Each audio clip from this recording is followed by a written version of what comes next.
Now अब बात करते हैं अपन megasporogenesis.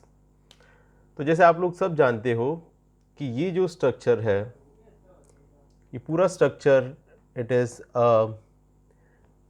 The ball of carpel, जिसे गाइनोसियम कहा जाता है। ओके अगर किसी फ्लावर के पास सिंगल कार्पेल है तो उसको मोनोकार्पेलरी ओवरी कही जाती है, अगर दो कार्पेल है तो बाई कार्पेलरी, और दो से अधिक कार्पेल है तो it is called multi carpellary. Clear है बेटा? और अगर ये सारे कार्पेल है वो एक दूसरे से फ्री होते हैं तो इट इज़ कॉल्ड एपोकार्पस, जैसे रोज में देखा जाता है। और अगर सारे कार्पेल एक दूसरे से फ्यूज होते हैं तो it is syncarpous. That means अगर कार्पल फ्री हुए तो इट इज़ एपोकार्पस, और कार्पल फ्यूज है तो मेटाकार्पल। फिर से एक बार, अगर एक कार्पेल है तो मोनोकार्पेलरी, दो है तो बाई कार्पेलरी, दो से ज़्यादा है तो मल्टी कार्पेलरी। वो कार्पेल अगर फ्यूज है तो सिनकार्पस, जैसे चाइना रोज में देखा जाता है, और अगर वो फ्री है तो एपोकार्पस, जैसा रोज में देखा जाता है। ठीक है, कार्पेल के पास तीन चीज़ें होती है। एक होता है ये स्टिग्मा, जहाँ पे पोलन लैंड करते हैं, फिर आती है style, and then ovary. Clear? This entire structure is ovary, जो फर्टिलाइजेशन के बाद फ्रूट में कन्वर्ट होने वाली है, और इनसाइड द ओवरी इसमें जो लैक्यून है, जो स्पेस है, वहाँ पे ओव्यूल्स डेवलप्ड होंगे। तो आइए देखते हैं ये स्ट्रक्चर कैसे डेवलप्ड होता है। तो सबसे पहले at the base of ovary there is a placenta. Okay, this are parenchymatous tissue जो आगे नरिशमेंट प्रोवाइड करते हैं। इस प्लेजेंटा के साथ आप यहाँ पे देख सकते हो, ये पिंक कलर की लाइन प्लेजेंटा है। इस प्लेजेंटा के साथ एक स्टॉक जुड़ा होता है जिसको फ्यूनिकल कहते हैं, और फ्यूनिकल जो है वो ओवरी के बेस पे जहाँ से जुड़ा होता है उस पार्ट को हम लोग हाइलम कहते हैं। ठीक है, यहाँ पर इस हाइलम की या फ्यूनिकल की टिप को चलाजा कहते हैं, और चलाजा से ही there is an development of integument.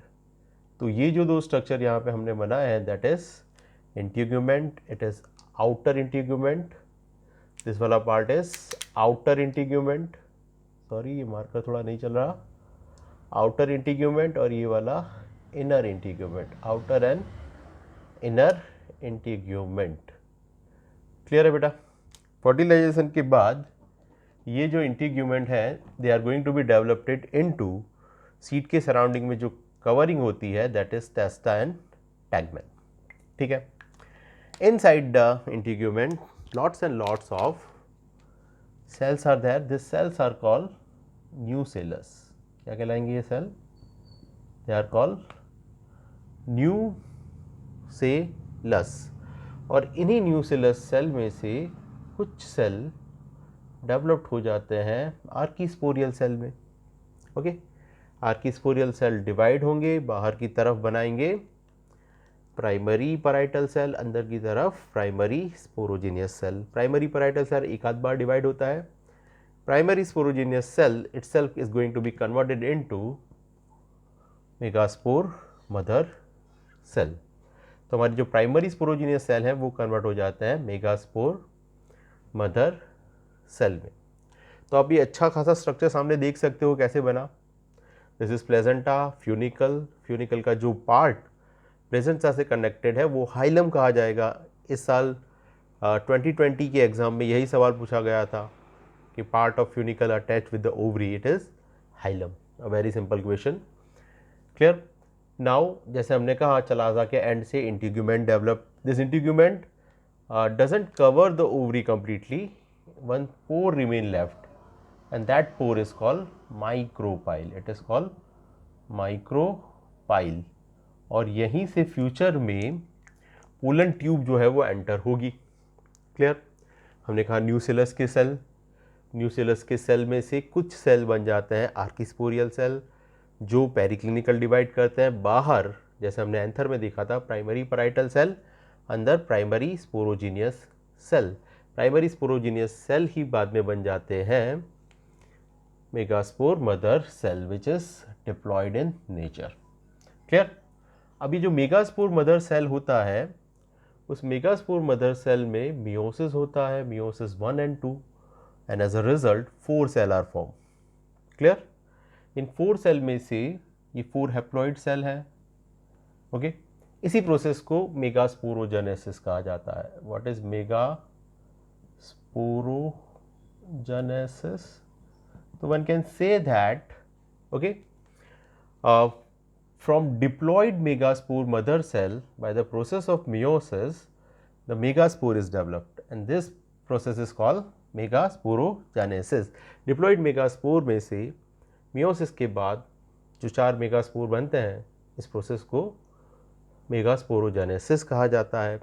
4 में से ऐसा कहा जाता है कि जो सेल चलाज़ा एंड के पास होता है वो सेल फंक्शनल रहता है, बाकी के 3 सेल को नरिशमेंट कम मिलने की वजह से they going to be disintegrate. Okay, और यहाँ पे बचता है हमारे पास सिर्फ एक फंक्शनल मेगास्पोर, बाकी के 3 सेल डीजनरेट हो जाते हैं। चलिए आइए बात करते हैं अब इस फंक्शनल मेगास्पोर की। आप देखिए यहाँ पे इस डायग्राम में ये फंक्शनल मेगास्पोर डेवलप्ड हो जाता है नरिशमेंट ले करके। अब इसके बाद ये जो फंक्शनल मेगास्पोर का न्यूक्लियस है उसका पहली बार माइटोसिस होता है तो इट विल गिव्स 2 न्यूक्लियस। एक न्यूक्लियस चलाज़ल एंड पे चला जाता है, दूसरा न्यूक्लियस माइक्रोपाइलर एंड पे रहता है।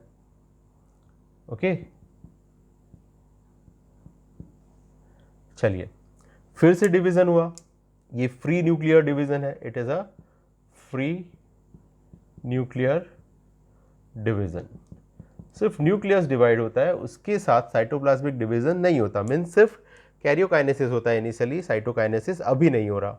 ठीक है, चलिए अब ये न्यूक्लियस फिर से एक और बार डिवाइड करता है and it will gives us 4 nucleus, 2 nucleus chalazal end की तरफ और 2 न्यूक्लियस माइक्रोपाइल एंड की तरफ। चलिए ये एक और बार यहाँ पे जगह नहीं है इसलिए हमने इसको यहीं पे दिखा दिया है, फिर से एक और बार यहीं पे दिखा देते हैं। डिवीज़न होगा, 4 सेल बन जाएंगे किधर, they are form at chalazal end, और 4 सेल बनेंगे माइक्रोपाइलर एंड की तरफ। क्लियर? चलिए एक एक सेल दोनों पोल से, एक चलाज़ल पोल से और एक माइक्रोपाइलर पोल से यहाँ पे बीच में आ जाएंगे। ओके, और ऐसे हमारे पास अभी 8 न्यूक्लियस अवेलेबल हैं सिंगल ओव्यूल में। अब इसके बाद इन 8 न्यूक्लियस के सराउंडिंग में there is a formation of cytokinesis. Okay, cytokinesis कैसे होगा, ऊपर के 3 cell they got their separate boundaries, they are now known as antipodal. क्या कहलाएंगे? एंटीपोडल। नीचे की जो 3 सेल हैं they also get their separate cytoplasmic boundary. ये जो 3 सेल हैं उसमें से ये 2 वाले सेल जो हैं आसपास ये कहलाएंगे, they are called synergid cell, synergid, और बीच वाला सेल है वो कहलाएगा एग सेल। तो 2 सिनर्जिड और 1 एग सेल ये मिल के बनेगा एग एपेरेटस। क्या बनेगा? Egg apparatus. आप देख सकते हो फिलिप, ये जो सिनर्जिड सेल है उनके पास they will have a finger like projection. Okay, इन प्रोजेक्शन को हम लोग कहते हैं फिलिफॉर्म एपेरेटस। ये फिलिफॉर्म एपेरेटस जो है वो जो एम्ब्रियो सैक है, अब इसको एम्ब्रियो सैक कहा जाएगा, उसे नरिशमेंट प्रोवाइड करते हैं, फर्स्ट फंक्शन। दूसरा फंक्शन, जब यहाँ पे पोलन ट्यूब आएगी तो they secrete chemical which guide the pollen tube. Okay, और after the entry of this pollen tube they also absorb the mechanical shock. Okay, pollen tube के एंटर होने के बाद 2 सिनर्जिड सेल में से एक सिनर्जिड सेल रप्चर हो जाएगी। ओके, जैसे ही पोलन ट्यूब एंटर होगा, this 2 central cell, this 2 are central cell, this are central cell. Okay, ये 2 सेंट्रल सेल पोलन ट्यूब की एंट्री के साथ फ्यूज हो जाएंगे and now it is called secondary nucleus. Clear? ऊपर की तरफ इट इज एंटीपोडल सेल, जो आफ्टर अ फ्यूजन ये एंटीपोडल सेल भी फ्यूज हो जाते हैं। क्लियर है बेटा? तो ऐसे हमारे पास ये जो ओवरी है उसका स्ट्रक्चर पूरा डेवलप हो जाता है, जिसे हम लोग कहते हैं मेगास्पोरोजेनेसिस। हमारी जो ओवरी है इट इज 8 न्यूक्लिएटेड